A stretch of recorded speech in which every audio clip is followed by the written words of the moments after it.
Okay, this is Heather, one of our favorite patients in the whole wide world. Heather, tell us what you just said. Well, it's a little harsh, but that I would sell my soul to the devil just to make my back not hurt anymore. Okay, so you don't have to do that. We're gonna Thank give God. you. We're gonna do the one treatment challenge. What we're gonna do is we're gonna put you on the FX405 for a few minutes, and then we'll check back and see how you do. Okay. All right. Real quick before we get started, show us flexion. Turns the range of motion. Where does it start to hurt? Over on this side, and I can feel it coming into this side. Okay. It All right. radiates over. Okay, so we're gonna recheck that as soon as the laser's done. Okay. Just about finished. We just put it on the low back setting. For Heather here, we're gonna have her stand up in just a second.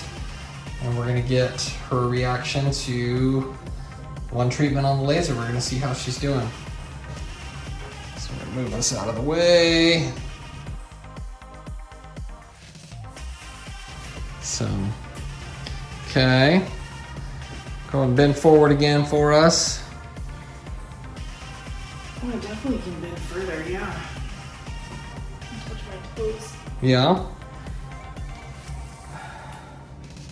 And I don't have that when I stand up. You know, normally I have to like hold myself. Yeah. Kind of squat your knees down to get yourself upright. No, I don't have that. So are you thinking you're not gonna have to sell your soul to the devil? I think that's a safe bet. Okay, good. Thank God.